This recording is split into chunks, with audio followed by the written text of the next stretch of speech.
So, good evening, everyone. Today, we're very excited because this is the first JANAL talks that we are doing online. It's a new format. So, this is the first time we're trying it. So, support us, send in your messages and all of that at the end of the lecture, just like we do in person. We're doing this online because we felt that we wanted to try out what happens if we are on Zoom, just like the pandemic days, except that this actually connects all of us better and saves us a lot of travel time as well. It also allows us to reach somebody who's quite far away physically, and we can bring her close to us this way. So on to JANAL and what JANAL is. Many of you who've joined us today for the lecture have been with us in person as well. So I'm happy to welcome you onto our online format today. JANAL is actually an experimental project where we dive into Kerala's history, a sort of window into Kerala's history, to create digital exhibitions that aim to understand Kerala's plural and interconnected past. JANAL Talks has been an exciting series of lectures featuring new approaches to Kerala's history through a sort of interactive format, which we've been doing in person all this time. We bring together academicians, research scholars, students, and history enthusiasts, and just make history more accessible to all. It's kind of it's exciting because it's in keeping with what the founder of the museum first envisioned for the museum, except that I don't think he would have ever thought that we'd go digital and there'd be this reach that we are afforded today. Peggy is with us today. She's an author and a linguist. Dr. Peggy Mohan has authored 4 books, her latest being Wanderers, Kings and Merchants, The Story of India Through Its Languages. This book, exciting. I don't know how many of you have read it. It brings to us history in something that, in language that's very accessible. And it was very exciting when Surajit Sarkar introduced this book to us, to the JANAL team. Her latest book, her 5th book, is coming out soon, and it explores language's role in the history of the subcontinent. Currently, she serves as a visiting professor of linguistics at Ashoka University, Delhi, following her tenure at Howard University in Washington, D.C., and JNU and Jamia Millia Islamia in Delhi. I just want to say also a big thank you to our founder, to our funders, the Geojit Foundation, with whose support we are able to bring to you this programming. Peggy, over to you now. Okay, let's see how I start this. I'm going to use my slides to keep me going, because I want to, there's one reason I got interested in Kerala, and that's not for its own sake. I think there are people who know much more about Malayalam than I do. But I found it exciting because it seemed to be an ongoing situation. And how do you test what you think you know about history of other parts of India where things repeat and what happened before happens again? If Kerala is a little more in the present and you see past and present at the same time, it's a very good place to go to test your models. How did something happen in the remote past? And we do this a lot with the South. Kerala is one place, the Deccan area is another place. So I got excited at the idea that Kerala might give me a glimpse of things that we don't know about, say, the Indus Valley area. And that was where I started. Then the other thing was that it was one of those places in India which is still in the process of resolving. There is not completely a single version of what is Malayalam. It's still in a work in progress. And that's important because it gives you a chance to see how people are grappling with the kind of evolutionary change that we are interested in. We need to see real people. And here we get to see real people. It's not something in a textbook. So let me see if I can start you at the very beginning, because I try to take it from the start of Indians coming into India, because we all have a trace of the very first Indians who came. And let's go quickly through those slides. Can I see can we have some screen sharing? Yeah, sure. Right. Yeah. Then I'll take you through down to probably where you are more interested in right now. Yeah? Does it go to where it says first Indians? Oh, just 1 minute. I'm like, Have you got it? I see it there on this. I saw it on the side. It's after the yeah. logo. Yeah. And then you'll have to keep scrolling down because I'll be following that particular order. Okay? Yeah. So this is, and it took me some while to find this slide again, because in cleaning my computer, I didn't have it. This is basically the very first migration out of Africa. So you can see with the little yellow arrow that the people who went into Europe and Asia and the Middle East are not the first. They're probably the second. So the big red line is the people coming during an ice age about 70,000 years ago. Geneticists keep changing the number. So we have a trace of these people in all our ancestry in India. I mean, there may be a few people in some parts of India who are recent migrants in the Northeast. But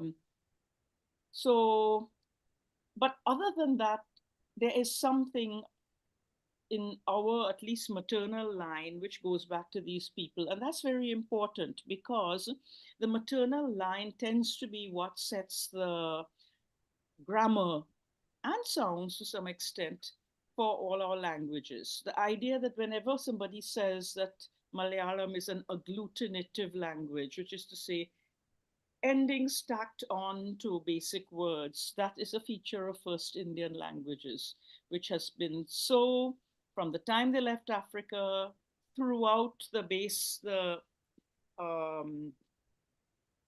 what shall I say, the base of all Indian languages, going all on the way to Australia and the Andamans. So we need to know a bit that these people on the maternal line are important, because it's not only Kerala that's matrilineal. In fact, the entire subcontinent is matrilineal. We just don't know it, because after these first Indians came into the South Asia, almost all the migrants were Mapilas. They were mostly male. So we have this base of an old matriarch, which is at the start of our civilization. We have to start at the very beginning. And you will find features of these languages to this day preserved a little differently in the South from in the North, but not as differently as we would have expected. Next slide. Just scroll down. Next slide. Yeah. This is the migration that everybody makes a lot out of. This is the second major migration. I think from what the geneticists say, it too was male driven. This is where the Dravidian people emerged. Emerged is a word I used rather than came, because the people who came were only one portion of the Dravidian heritage, probably the male. These were the farmers who came in from the Zagros Mountains of southern Iran. And as you can see, I put a little line down to the south because I cannot imagine that they would not have been curious about exploring the south even earlier on. But most of the lines head into the Indus Valley, because these are the people who, together with the matriarchs, the very first Mapilas, I would say, who came and created a group which does not exist outside of South Asia, and that is Dravidians. Now, if they don't exist outside of South India, you don't have some group who have all the words that are familiar to you, some living somewhere in Iran or Middle East or the Caucasus Mountains. You need to wonder whether this was a group that emerged in a meeting of two very important groups in India, the first Indians and these who were to a great extent male. So I think from those days, males and females almost had a different heritage. This is important because research that we've been working on increasingly shows that the differences between the Indus Valley languages, and I would say languages, it's such a big area, it can't have been just one language, but the differences between their languages and the modern day Dravidian languages of the South are not that strong. There are one or two major differences, and I can discuss that later. But the point being, we need to know a bit about the Indus Valley people before we talk about Dravidians, because these were the first ones. And I have this little line going south because while I cannot prove it, and geneticists don't know how to prove it, because when you get into things like 4,000 years ago, that's not enough to show a genetic difference between people. They basically say, well, genetically, you're all the same. All over Pakistan and all over South India, there is this. In the East, there's another little group. We won't get into that here. Okay, next. Next, yeah. This is basically the area they came from, where there was farming. Next slide. Avni, we're going to go a little fast at times. Okay, so you see this is where it started, and you can see how far down it goes. It doesn't stay up in just Harappa or in Mehergarh or in Mohenjo-daro. You're already beginning to see a trickle down south into Maharashtra. And this is the kind of trickle which became a much larger migration later on. And my suspicion is that any differences between the people of the South now and the people of this Indus Valley area, who all have very similar languages in terms of their grammatical structure, are just linked to the fact that going south meant meeting more First Indians. And you meet more First Indians, they're missing certain features, like notions of what is a subject in a sentence and so on. Nothing major that you had in the North.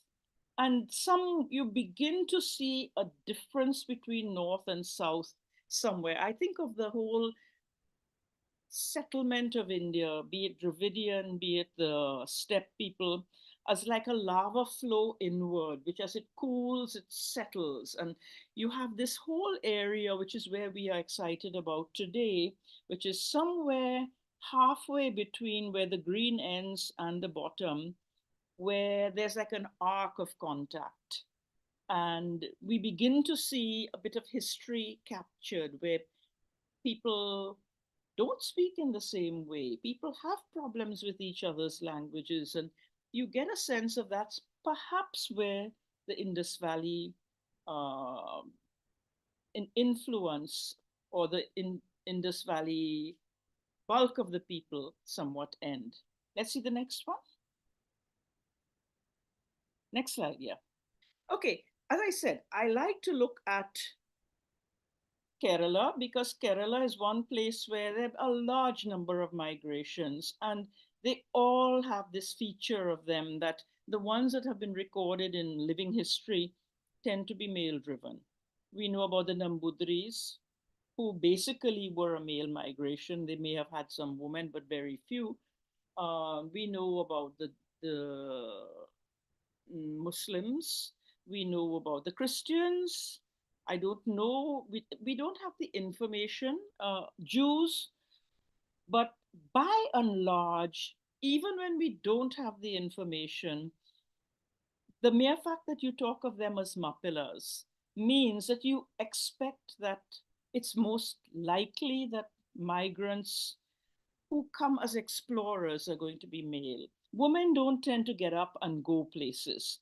So very often what you find, it's not men running away from something and terrified that to leave their mothers, sisters, daughters behind. No, these are very often men setting out to explore in some manner of speaking. I mean, Jews coming to Kerala may have been to some extent because they had to move from Spain, Portugal, but nonetheless, there is a notion of the exploring, which is a male thing. Let's see the next one. I keep feeling I have to rush a little because to get through all my slides. Avni? Yeah. Here we are. This is a nice way to explain it, because if you would not believe me if I told you men migrate, I went to, yes, last summer to the Masai Mara area. And our guide was taking us around, and I saw one very strange sight. And this I picked up from the net because I wouldn't have gotten that many of these animals together in a single photo. You notice they all have horns, and that's unusual because in a group you would either have you would expect a mix of male and female, but in fact that's not what you should expect. What you get is um, not much need for surplus males. You have the situation of one male will inherit the herd, he becomes the alpha male. We don't need the others. The others move on, they're actually driven out of the herd, and they form what is called bachelor herds. And a number of the men who came into South Asia at various times came as somewhat bachelor herds without women. You will find a few minutes later, we found another herd where everything was without horns, the same gazelles, Thompson gazelles, one enormous male with huge horns, and one almost adult male. And the guide said, he'll be driven out of the group soon. They need one male. Because I guess when you have one heir and one spare, the spare tends to think, how do I make my fortune? I'm not going to inherit this. So this is a different notion on migration. They're not running from something. They're not running from climate change.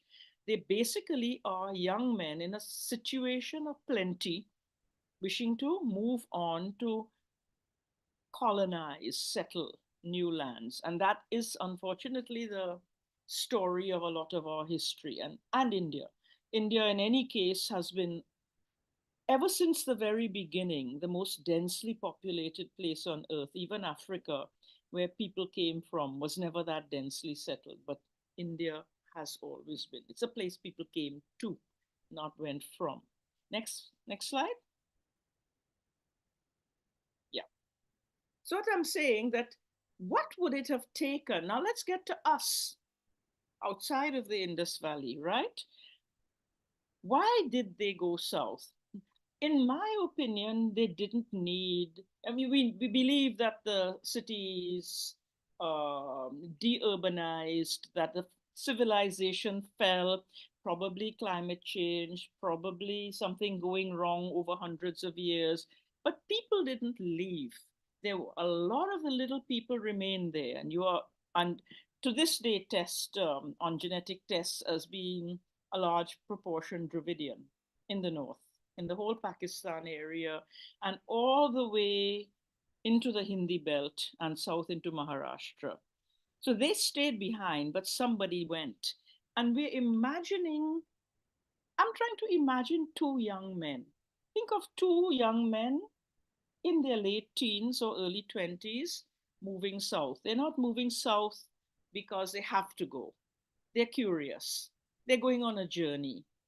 And what are they doing? It's a small group of them. They're exploring. And what do they find when they get to the south?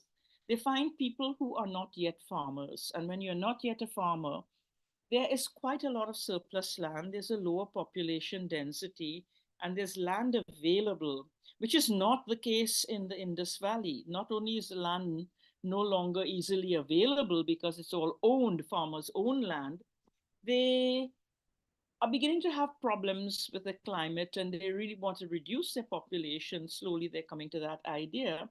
And you go to this new place where the population density is low. If they are men, the usual thing that happens is either they go extinct because men don't have babies by themselves, or they marry local people. Now, what is very exciting is they therefore encounter that area somewhere in Maharashtra. where the Indus Valley periphery ends and there are more people. Now, we talk of the language problem in India. I don't believe there's a language problem. If there's a problem, it always gets solved. If it's not got solved, it probably wasn't a problem to start with, because I can't imagine that in the Maharashtra area, the tribal groups couldn't communicate in some way with the edge of the Indus Valley. So these people would have found a way to communicate, maybe words leaking, words of initially for men who are involved in trade, but that's only for traders.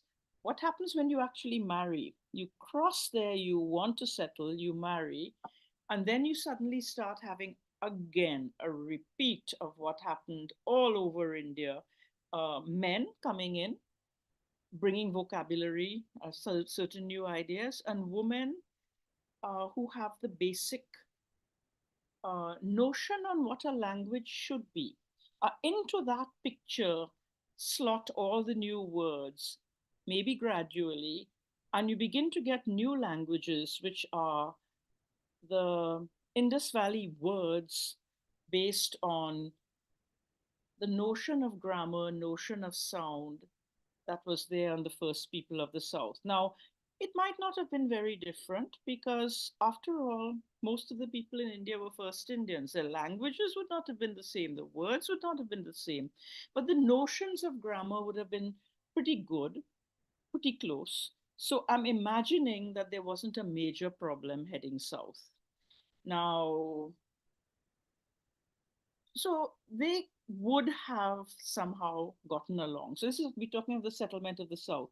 I'm doing this and speculating. You have to use imagination. Geneticists can't help. I asked them and they keep saying, maybe after the Indus Valley fell, people left and settled south. They're guessing as much as I'm guessing, except I think my guessing fits in a little more with what we know about people and how they like to move, and that you get an interesting thing happening in the South that you might know more about. But this is my hypothesis, is that certain men would go and marry, and other people would not marry these people, but because they had a certain amount of clout and probably set up social structures, you got local people wanting to learn their languages. You have people in the South who are 100% tribal, who speak what we call Dravidian languages. You cannot go anywhere in the South now and find a tribal language which is not called Dravidian. That is amazing, because in the Northeast, you can. Then quite a lot of old tribal languages which have not picked up the Indo-Aryan feature. But something about the South has been really, something about the South has been quite homogeneous. Whoever went down there really took charge and settled a new place. Now, let's see the next one. Where are we going? How are we heading? Next slide. Yeah. So here we reach Kerala. I thought this is a nice enough picture. So you get and you see how far it projects north into Karnataka. And Karnataka is par excellence Karnataka. And well, this must be an old map, but it just looked so nice, I took it.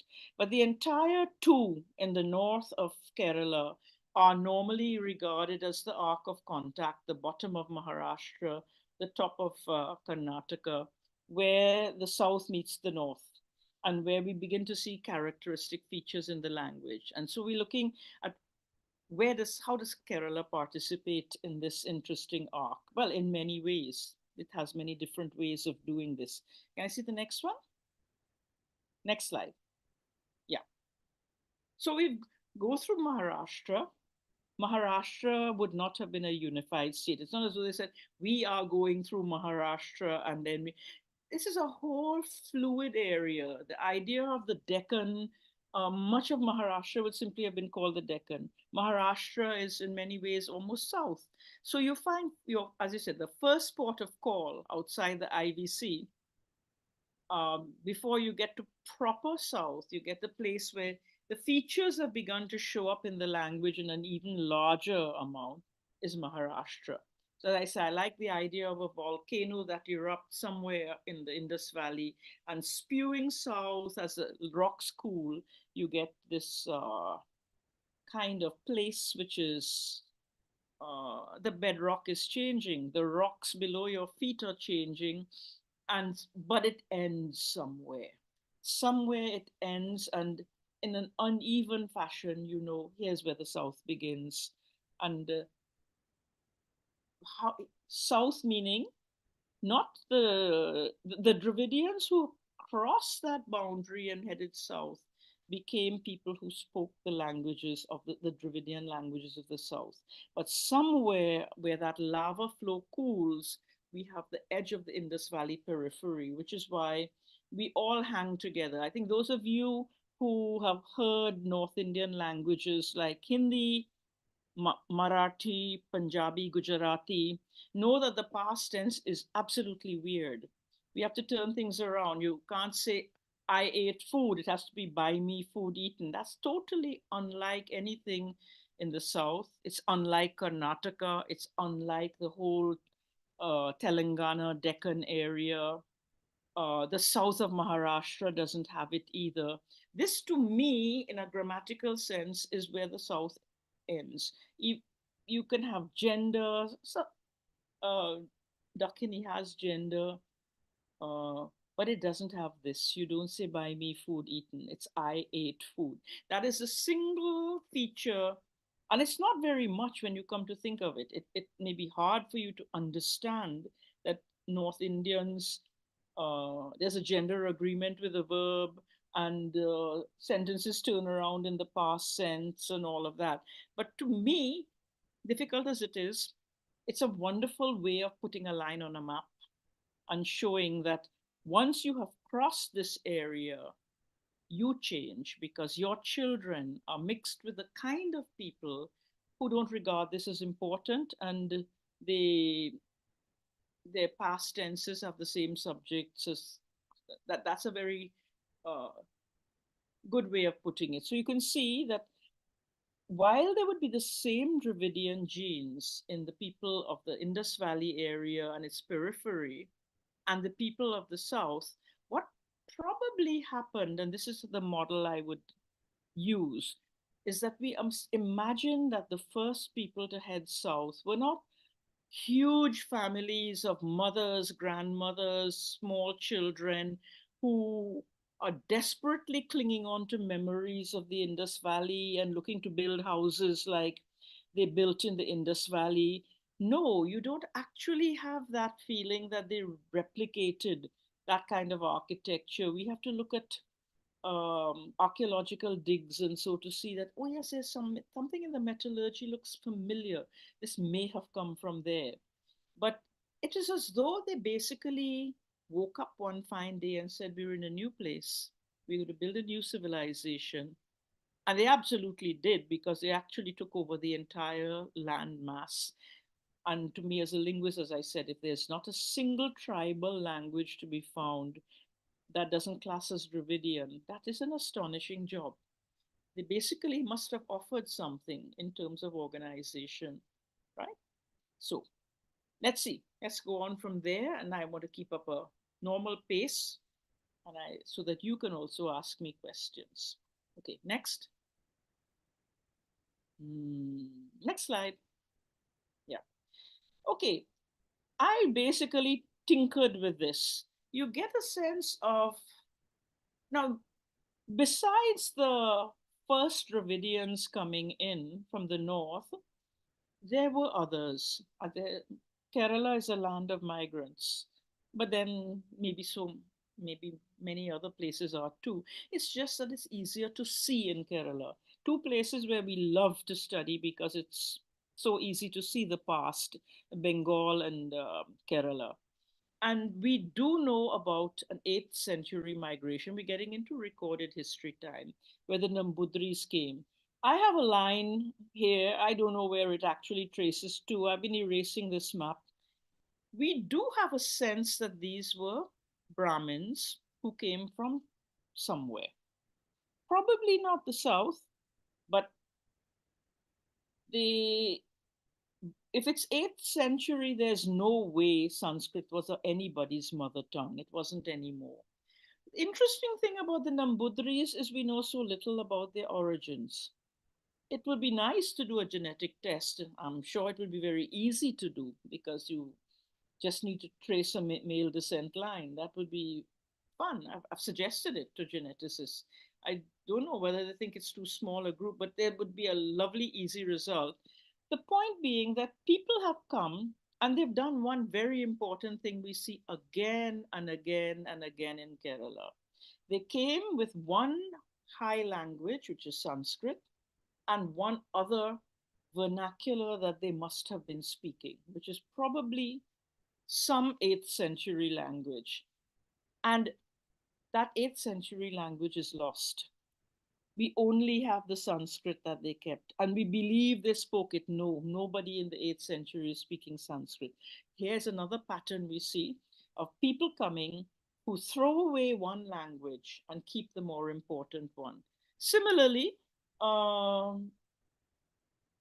Jews coming into Kerala brought Hebrew, but nobody was speaking Hebrew in that time. Can we just keep on the same slide? Yeah. Nobody was speaking Hebrew at the time that Jews came.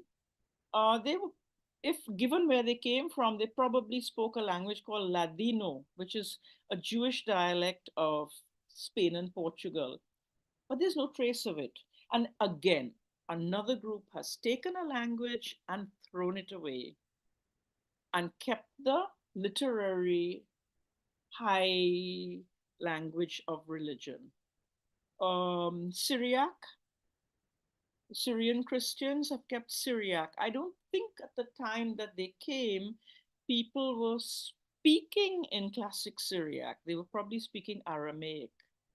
But you don't have a sense of Aramaic remaining as a spoken language. So here we have a pattern, and it's very useful for me because if this is what happened in Kerala, not once, but 4 times, and we don't know about the first Dravidians coming, what happened in the Indus Valley when the Vedic people came from the steppe area? We know that they created the Rig Veda. We have no idea what they spoke to each other in, and it's an enigma. We keep speculating about how could they actually, because the Rig Veda is a bit literary in its composition. What did they actually speak? And we do know, and by the way, I'll add more to this. When the Mughals came in and the Sultanate, they brought in Persian, but Persian was not their language either. Their language was Uzbek, or some Uzbek of that time. So already you see from Kerala, validation of the pattern that we're suspecting, that people came in, kept a high language, even if they never used it for anything but religion or literature, and threw away the other one. This is something that we can add into the model as the way people behave when they migrate. Let's see the next slide. So here we have one thing that I think every Malayali knows is the word about Kerala being matrilineal. And we know that the Nambudris were very patrilineal and that therefore different. So we have a suspicion from a lot of the things we see in the Rig Veda, the way they talk about the local people, the way they name them. They name locals by their maternal line. They name themselves by their paternal line. Do we have another similar system like Kerala, that the Indus Valley was matrilineal initially? Were Dravidians matrilineal in some way? Was South Asia matrilineal? And the Vedic people came in patrilineal. Now this is important because it has implications for how the language is formed. Let me see if the next slide is the one I think it is. Yes. This is, when everybody asks me what this is, I like to tell my students, guess what that is. And since I can't hear you, I'll have to answer for you. You probably think it's just upstairs of me right now. It's an octopus. I made it on my terrace, partly because I was making a white terrace floor um, for just to keep the sun from making the room too hot below. But then while I was doing it, I got bored. And I had a lot of these stones around because of something else that was being done in the house. I can't remember what it was. And I added a few of them. And I created this octopus with different colors of granite. And I asked people, what is it? And everybody says octopus. Because the parts that are most visible in this are the colorful parts which show a design. The truth of it is actually a flaw. And if those octopus parts were there without the white stones around it and the cement, which is what one calls a matrix, it comes from the same word as matrilineal, those stones wouldn't stay where they are. They work as a flaw only because there is cement there and other stones. And this is a metaphor of Malayalam. The white cement everywhere is the grammar that holds it together. And sorry, there's a message from Nitin. Can I just go on? Yeah, yeah. So the grammar is what holds it together, so it can serve as a floor, so you can walk on it. And all the other little stones, which are not quite so bright as the tentacles and the rest of the octopus, are all the other words in Malayalam, which are the majority of the words, which did not come from Sanskrit, did not come from the recent migrants. So if you look at it, I would, to get back to the idea of the Nambudris, we will get in for a second before we discuss what is Mani Pravalam. Here we have a picture of this octopus is Malayalam, which has very visible Sanskrit words. And everybody says you should be able to understand it. Not really, because you don't know whether the dog ate the man or the man ate the dog. It's very important to know these little things. You might know it's a man and a dog, and that's what they're talking about. That's not good enough because you don't understand the white cement and all the little brown and light tan colored tiles. So, first to remember, it's not an octopus, it's a floor. And the octopus is a decoration on the floor. Interestingly, one thing that I noticed about Malayalam when I try to count the words here and there is most of the new words that come in are nouns. It's very interesting that the verbs are old. They held, yeah. The verbs are something old, they don't change. But the nouns can come in and come and go very easily. So when you say that Sanskrit is there in Malayalam, you basically are talking about such a light footprint, because supposing we had not put any of these colorful stones in this mosaic, it would have still been a good floor. It would have worked. People would have walked on it, and without seeing this pretty picture, they wouldn't have said, you know, we really need a picture to walk on. It would have been a floor. So this is just a nice add-on, and that what makes it the floor is the cement. Never forget the cement. The cement is the grammar. Let's have another look at the next slide. Next slide. Yeah.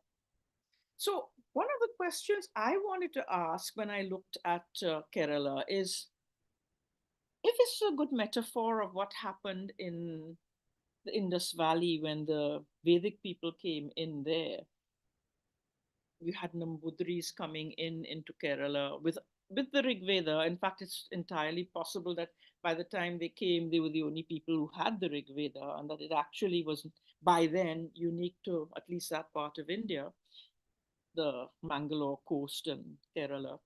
How significant was this migration of Vedic people in the north. See, when you're a historian or a linguist, the only thing that you have from that age, which gives the sounds of how people spoke, is the Rig Veda. So you ask any historian, they say, of course, it was very important. People really, really believed in this. And I said, what about people who were not Brahmins? They said, no, no, everybody believed. They believed in magic. I'm not very certain. I think that it's a good thing to look at Kerala and say, how does your life go by on a daily basis in terms of the Nambudri presence there? Do you meet them every day? Do you hear about them? Do you follow everything that's happening in the community? Do you consult them for a large number of things? Are they small? I have a feeling it's a very small community, and it's also very possible that the community of Vedic people was not very large, at least not in the early days. They got added to as time went on, and that is also from local mixing, and maybe other Vedic people who came in who were not, steppe people who came in who were not Vedic. But the point being that you get a sense of proportion. Kerala gives a picture of a huge place that cannot easily be overrun in terms of its total identity and its everyday behavior by a small migration, even if that small migration has a certain amount of political clout. This is an important thing to try to guess. Because if you look, so when they had all this clout, you still can live your life without noticing them very much. Can I just see that again? Yeah. However, one thing I noticed in Kerala is that there are people coming in from everywhere. Somebody's from Kalahandi, somebody is from Garhwal, somebody is from Bengal. All these people who come in and blend, they have no power. They have not affected the language. So always remember, when we're talking of migrants, be it Dravidians moving south, be it Nambudris moving into Kerala, we're talking of a certain amount of power that they had, clout, to have an impact on the language. The Nambudri impact was far less than the earlier Dravidian impact, which affected every single thing in the language, down to your endings on words, numbers, verbs. The Nambudris affected your nouns. The present day migrants affect nothing. Okay, let's see. Next slide. And keep me aware of how my time is going, because I should, okay. So next slide, we've already said all this. Next slide. Yeah. So what is interesting about Manipravalam is it didn't come up right away. What would excite me as a linguist is that it came up in the 12th century. That's 400 years after these.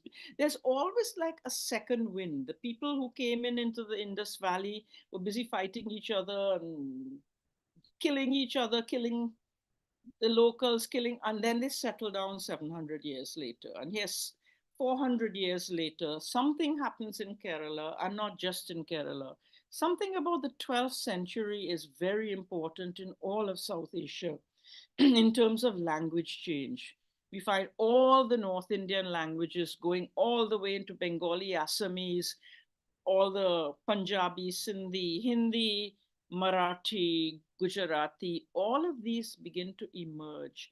And Kerala, where you would think didn't have any connect with these currents, which is, as I said, the Mughal, the Sultanate coming, the Deccan did. Something happened there too, that suddenly, because of literature, Manipravalam came and Sanskrit words were added, which is more a statement that people found it worthwhile to write for the local audience. Similarly, when Urdu came up first in the Deccan, it was because somebody found it useful to write for a local audience. That's a political difference. That people in the local area matter more than some stranger far away who reads Prakrit or Sanskrit like you. So something was happening in the 12th century. I think since I'm getting close to my end of time, let's keep going. Next slide. This you can read for yourself. I've tried it on many of my Malayali friends. My pronunciation will be terrible. The first one is in Parter, and they find a hard, this is earlier form of Malayalam without the Sanskrit. Even so, there, you see three little words marked there, which are Prakrit, not Sanskrit. So there were already these words in Malayalam, and the translation is down at the bottom. And from the time it became Mani Pravalam, it became the language you're familiar with now. So you immediately see a change. And if you look carefully, the sentence is almost all nouns anyway. It's not a good example because if I have some others where you see the occasional verb, padicha or something, that came out of Sanskrit. But you see how a major change happened in terms of the inclusion of new words. Now let's see the next, where do we go from now? Next slide. Okay. Now, this area excited me if you think of the two states to the north of Kerala, which is Karnataka and of course the whole Deccan area, which is to me where Dakini is spoken. These are I treat these areas as the arc of difference. I just highlighted these languages to show you how many languages are in contact. You don't need to spend too much time on this, but each and every one of these languages has Saurashtrian Gujarati, not regular Gujarati, Southern Marathi, not all of Marathi, Dakini for sure, Konkani for sure, all the, and Kannada to some extent, all these languages have features that tell you that this is the zone where the south meets the north. Where does Kerala fit into this? Can I see the next slide? Okay. Well, there is, I'll show you at the end, there's another way in which we have things happening in another arc. You notice if you look at the trade route, you're seeing an arc. Actually, they went up to Oman and Yemen, more Oman, the people coming in the dhows. I managed to get a map which goes all the way down to Zanzibar and all the way to, and it says Calicut, Kozhikode. So you have this presence of Arab migration here.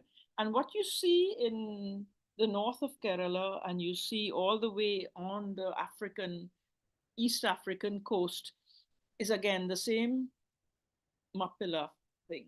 Arab men and local women creating families. And in that came up languages where certain words came in from Arabic, which are still there, and the grammar did not change. Nobody in their right mind would call Swahili a Semitic language. They may say it about Ethiopian, but they are quite clear that despite all the vocabulary in Swahili, it is an African language. And despite all the vocabulary in the north of Kerala, which is in those parts of the zone of contact with the Arabs, it's definitely a Dravidian language, pretty much Malayalam. Yeah, let's see next, because I'm conscious of my time now. So there you have. Here is the tip of I won't call it an iceberg, but it's interesting. This is I would have more questions to ask than answers because I have not spent time there. I've just heard a lot about it and heard people been in touch while I was writing with one friend, Chinmay Dharurkar, who I hope one day you will meet. And he spent some time there. where you have a microcosm of this kind of contact. Like to the north of this area, yes, you have Karnataka and even the side, and the Deccan where Dakkini is spoken. But Kasargod is a very unusual place because, as I said, it regards itself as having 7 languages. It is a work in progress. There is the Muslim influence, which is quite large. There's Tulu, there's Kannada. In fact, there's some who ask whether it recently made the shift to Malayalam and did it make the shift properly. There are people who are regarded as Urdu speakers there, but is that Urdu or is it Dakkini? Because I think once Dakkini speakers tend to go out of the Hyderabad area, they often identify themselves as Urdu speakers. So here is one part of Kerala which is the northern projection into this arc of contact. And I would like to suggest that work needs to be done on this because all the exciting things are here. You have the connect to the huge Arabian Sea trade routes, an arc which goes all the way to Swahili. Because I remember when I came to Trivandrum and there was a person there, Abdul Razak Gurna. I tried to tell him that you should be excited. You're in the place which is part of the same arc of Arab contact as you in East Africa. Maybe he was very tired. I don't think he had the energy to follow it up, but I was just, when I went to Zanzibar, I kept saying, well, this is like north of Kerala. So that's one. But then there's so many other things going on in that area. And the fact that people are multilingual, the fact that there are people who are there, like Maharashtrians who are there of 2 different vintages, who may not even understand each other's Marathi. It's like a cauldron, a place where things are still happening and where you can see the past still in action. So I had mentioned it when I first talked to the Kerala Museum that this is a place where work needs to be done. And I think they assumed that I had done the work. No, I haven't, but I see glimpses. And I think work like this starts with imagination. Imagine there's a place in Kerala where a lot of the things that we've talked about that are part of the past are not actually in the past. It's all still happening. So let's see, last slide. I think I'm getting near to my end of time because I was told 45 minutes and I think you need some time to talk. So one of my students, one of my very first students was from Calicut, Kozhikode. And he used the term that it's an ocean of dialects, that he doesn't believe there's any such thing as a standard, and that things are still not completely set in concrete.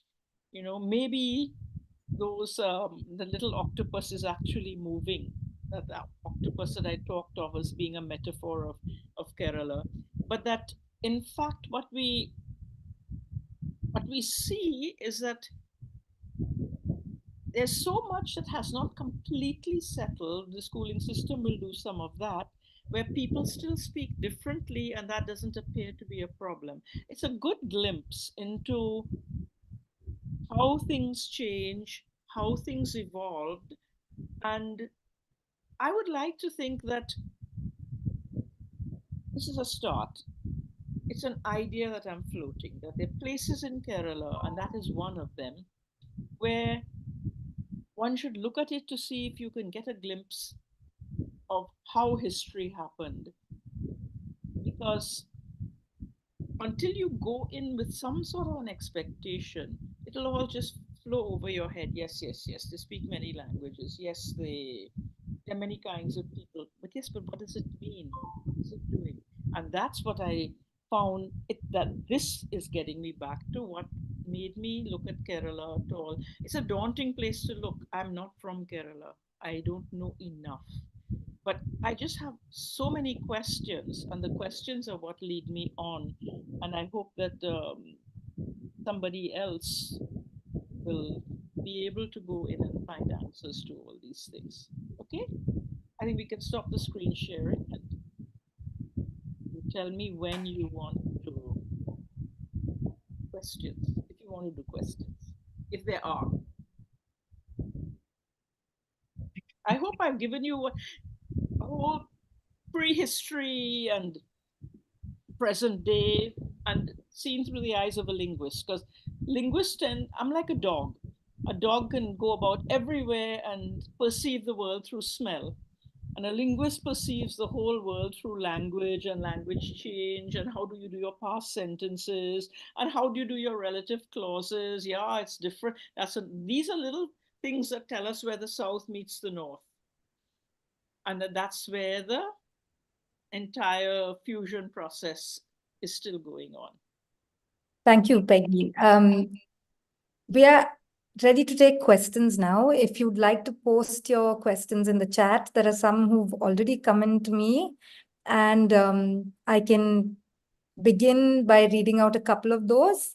And whoever else has questions, please put it in the chat so that we can take the questions from there and Peggy can then answer them. She's only given us a small glimpse of her area, subject, and expertise, really. And I think, if you really get into what is a linguist and how a linguist studies language and transformations, I don't know whether us, this audience and me will even grasp the kind of the geographical area you even cover in Wanderers, Kings and Merchants, So it's quite a span, and it's quite something to imagine that one person can connect and think up all of these things. But like you said, a bunch of linguists across the planet and across the globe might decide to start, making these linkages. So it's very kind of you to open up these new ideas and share them and be so generous. I'm going to begin by taking this one question from Tina.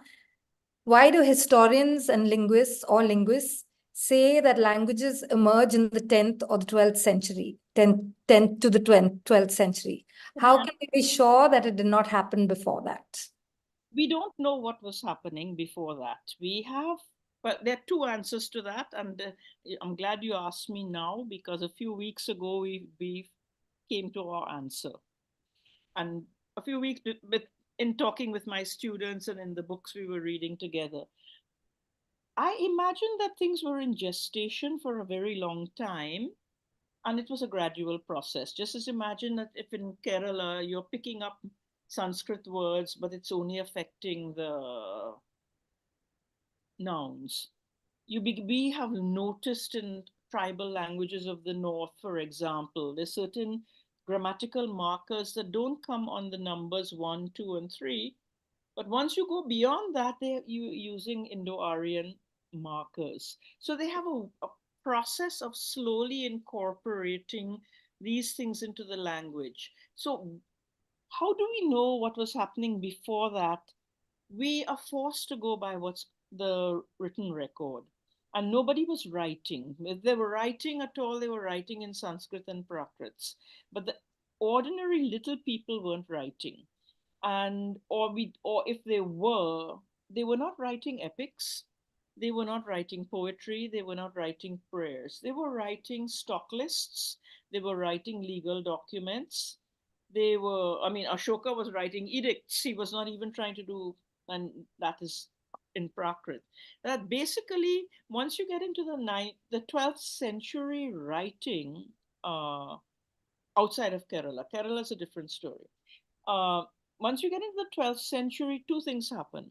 There are a bunch of languages coming up very locally. Marathi didn't come up as one language, it came up as many, many local dialects. And that was a time of bhakti, it was a time of Sufism, of all the Sufis going around the country. And there was a general ferment in the air. And you will agree that if something can happen like modern North Indian languages with a heavy Dravidian load in them have ousted Sanskrit and the Prakrits, that's a political change. So what was the political change, apart from the fact that there were now towns and people were shopkeepers writing things, different kinds of things? One of the things we discovered is clearly the Sultanate. The if the Sultanate came in around the 12th century, the Delhi Sultanate set up in Maharashtra, set up in Bengal, set up in the Deccan, and they cracked the pretty decayed, barely on its feet Buddhist and post-Buddhist Hindu type kingdoms. And they had no interest in supporting Sanskrit and the Prakrits. So all these people were there waiting with languages pretty much ready to go. And they suddenly found like they couldn't get any attention from the earlier kings and the earlier, kings really, royal courts. And suddenly the Sultanate said, we're going to give these people a chance, and that's going to freeze out all the Prakrit and Sanskrit people. And it was like a complete coup. And it changed. The language of power was still Persian, but they ousted Sanskrit and the Prakrits. So the question you're asking is, how was it there before? Yeah. It was probably, but we don't know. We have no information. So the maximum we can do is guess about it. Kerala was different. And for that, somebody needs to study this. Why did Mani Pravalam come in the 12th century? What was the change in the air? There were certainly battles. There was certainly something of an identity coming up. But the point is that whenever you have a precise age in which something happens, you're talking about not just generalized revolutionary fervor all over the land, uh, but battles and the change of regime. Something happened in Kerala also then. So you always, when you talk of language change of this magnitude, you have to look for something political that happened. So we have a related question from Bala. Did the same process happen in the case of Tamil with the contact with Vedic religion and language through the Brahmins? It doesn't seem so. Something is fairly unique about Kerala in terms of, the quantum of Sanskrit that is in the language. It's not just a Brahminical thing. I mean, you look at any modern document from the government, a government document, it uses a kind of Malayalam that is not limited to Brahmins. In Tamil Nadu, there was more of a feeling that of variety. Now, in Kerala, there's a lot of regional variety and community too, but not. But in Tamil Nadu, there was more of a feeling of every community, caste-wise, not just region, was different. There was in existence a kind of Tamil that did not want to engage with Sanskrit words. And you see more of that now. And that's a political thing. If you look at like maps of the languages all around the South, you see Kerala agreeing that we have bha, dha, jha, because the gaps are there. That is like Punjabi saying we have bha, dha, jha. We never pronounce them. But did you know that in the entire Indus Valley region to this day, no one can say bha, dha, jha? I Yeah. mean, it's not part of the local languages. It's only a part of Hindi. Not so. But the point being that in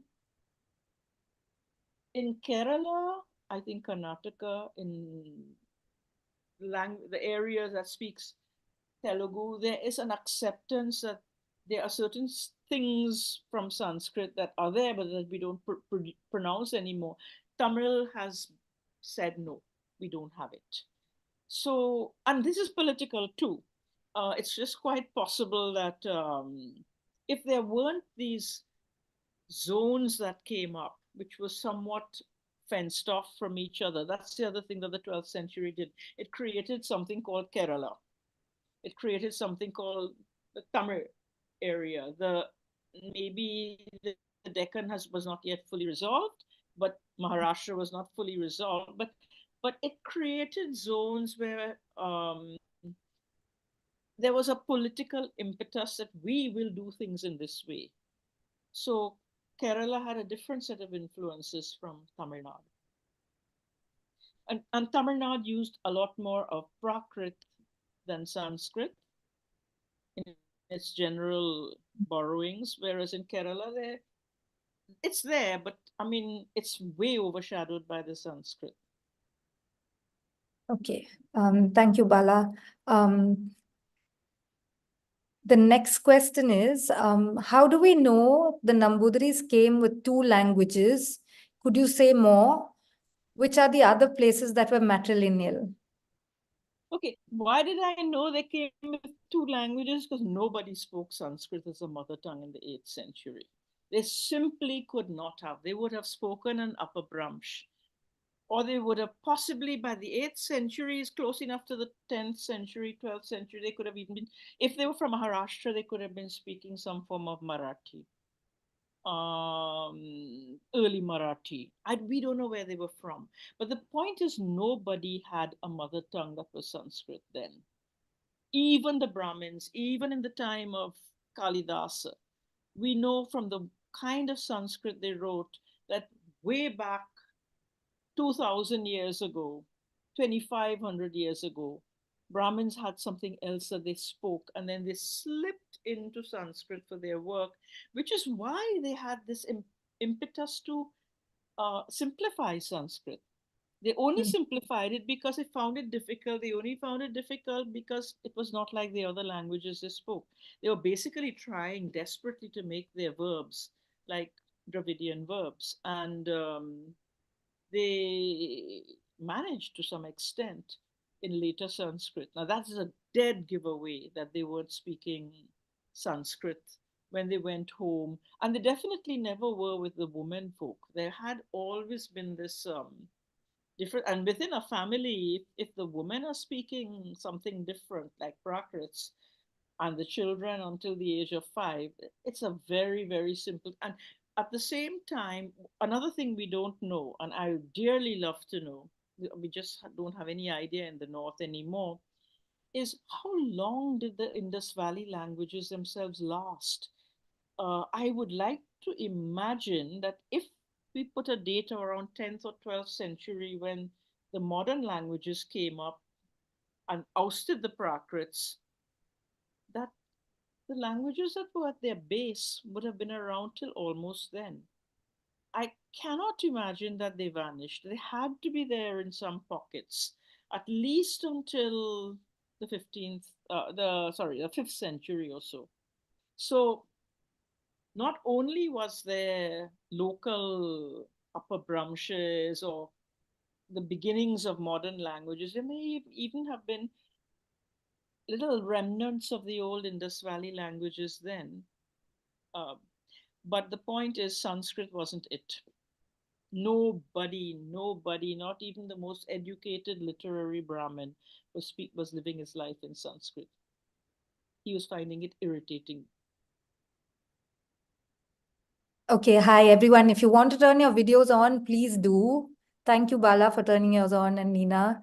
It's also time that Peggy gets to see who's on here. Yeah, Jeffrey's been asking questions on our YouTube live as well. So I'm just going to read some of those out here. Malayalam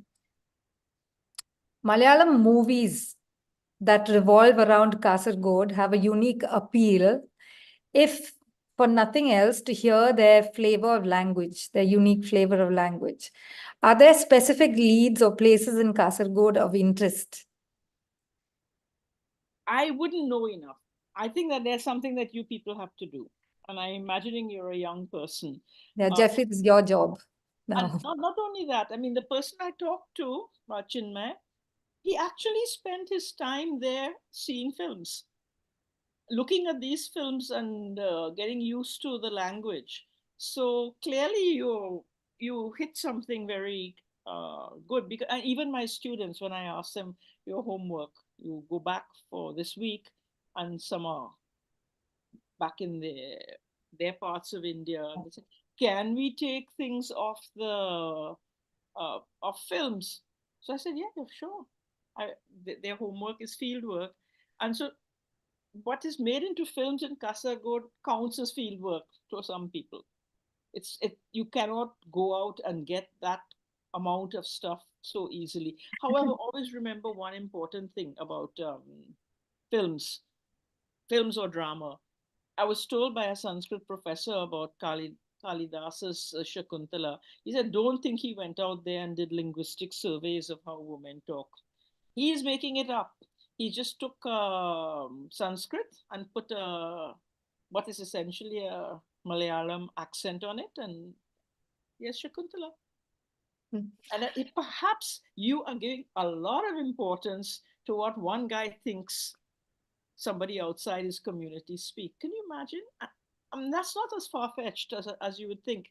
One day I met a very old, 90 plus woman from Kerala. And for some reason we were talking about, she knew Sanskrit. And she started reciting the Rig Veda to me.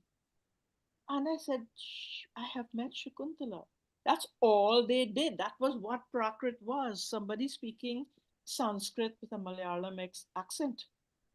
So people, in her case, it was genuine, and she didn't know she was doing it. But in the films, whoever's writing the script is probably also including a lot of stereotypes that he thinks this is how Muslims talk, this is how Tulus talk, this is how Kannadigas talk when they try to speak Malayalam. So there is that happens in films. But nonetheless, it is interesting that everybody is struck by that place is thought of as a film place. Yeah. And the next question he's asking, and I hope I'm pronouncing this correctly, Jeffrey, I'm not sure, but Kasaragod was referred to as Harquilla in Arabic. Yeah. It would be interesting to dig into the etymology of it. Oh, I wish I could say I knew I know that. As to why it was called that, I can't say. But Arabic is probably the next thing I need to look at, because I just can't believe that it's completely lost everything from the migration to through South Asia to Australia. By the way, do you know that when you hear Australians speaking, native Australians speaking, people turn around and they think they've found another Tamilian in the same restaurant, because they're saying and who else but South Indians do that? Well, answer yes, Punjabis do it. But you have a but to get back to your question about the Arabic thing, somebody needs to do work on the whole Arabic influence. I am going to expect that the Arabic influence will be mostly at the noun level too, like everything else in Malayalam. And it's interesting, like the Ramadan. I mean, nobody outside the Arab world, maybe now from TikTok, we've all started doing it, hearing people talk about Palestine, you know. You don't say Palestine, you say Palestine, you know. So, I mean, Ramadan. But in Kerala, they said, aha, this is a different kind of a duh. So, Ramadan. You heard it, no? Haven't you heard people say Ramadan? And it's such an exciting, because there's another place where in the Kerala area, this da becoming a la happened as the first word of the Rig Veda, which is a dead giveaway that the text of the Rig Veda was retrieved from the southwest coast of India. It's a Malayalam Sandhi that should not be there, but is. Okay. So we've come to the end of our questions. If anyone else would like to unmute and ask anything else, please do so and say hi to Peggy if you wish. We're getting to the end of our session. And Peggy, I'd like to say a big thank you from the Kerala Museum and the Madhavan Nair Foundation. It's been we were not sure whether we would successfully pull this pandemic version of the JANAL talks off, but it's been great to so quickly put this together with you. And thank you so much for agreeing to come on board so quickly and putting this whole thing together. We've not explored language yet, and we hope that with you we'll be able to go further on this language series of JANAL Talks. Thank you to the Geojit Foundation, and thank you all for joining us today. If anyone wants to say hi, just like we do in person, I can't promise that it'll be as satisfying as our post lecture chats in the museum. But if anyone would like to ask or say anything else, please send in a message on chat or ask us, and we'll pass on. Here, Peggy. I'm all done, I think. But, but it's one thing that to think about, because that language is just another set of data you can use to study history. And it probably gives you a lot of information that, say, genetics can't, because genetics is hampered by not being able to tell things that are less than 5,000 years apart. But we can, and we don't, sometimes when there's no information about what the language was spoken like 5,000 years ago, we can triangulate looking at a whole bunch of things and say, this is what it had to be. And we're not certain, but we can reconstruct. And those tell us things about the past too.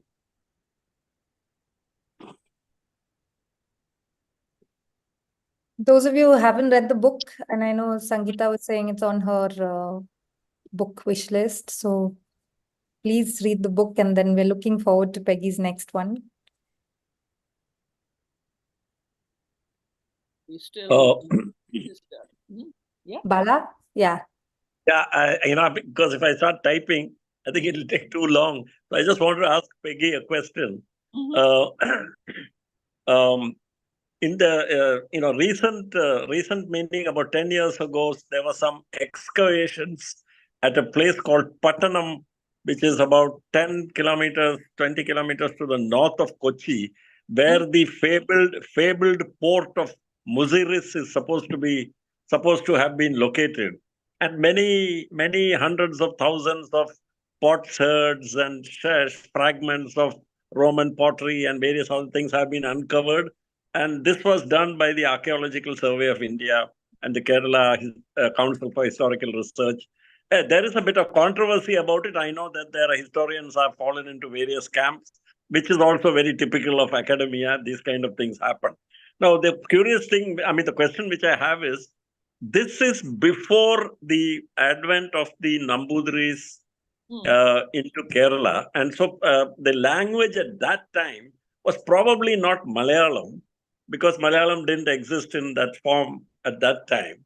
It must have been, I think it was sort of some form of Tamil, which was spoken. I think the Sangam period, some Tamil.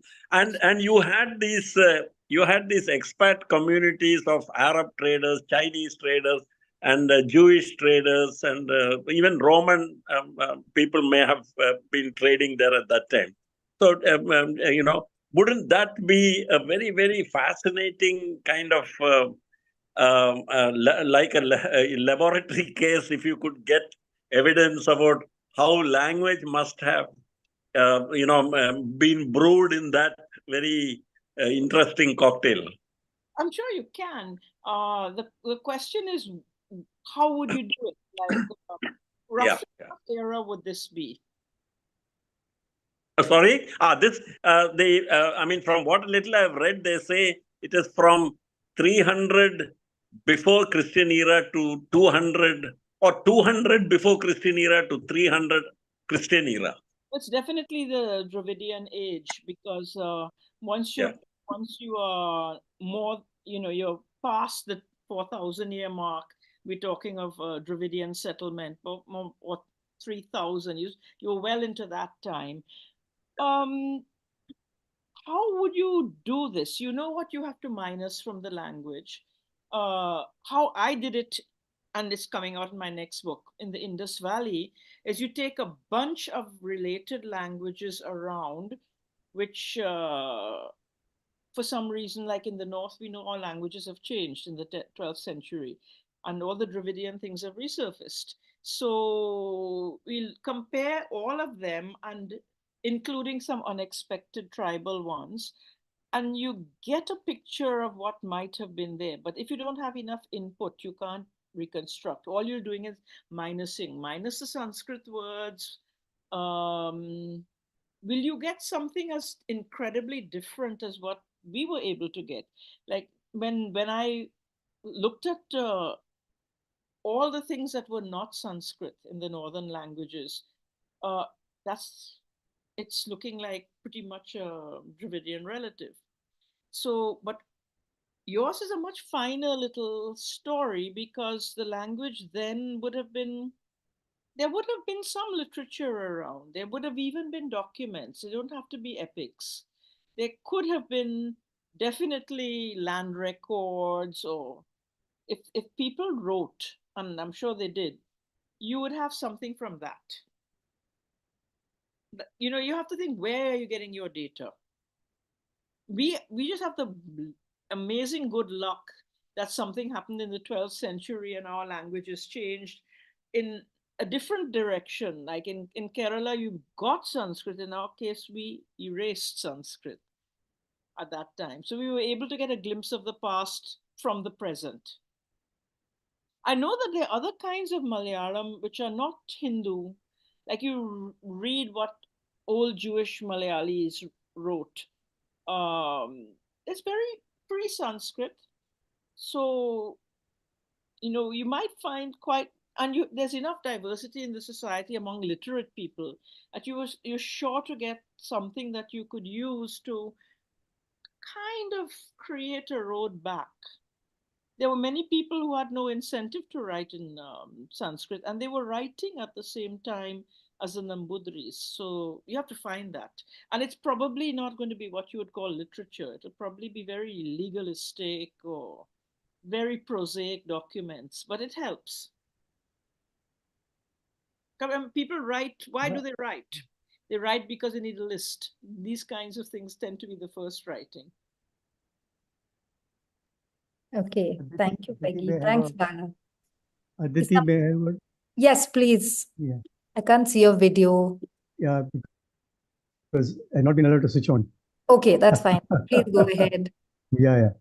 No, essentially, Peggy, very fascinating talk, but I have a question. What's your name? Because there are these earlier theories, or some analysts have said that, one of the reasons why Sanskrit vanished was that the common man was not allowed to speak that. It was kept only probably at the level of the Nambudris or the kings. And so is that why very many other languages emerged, because they couldn't speak?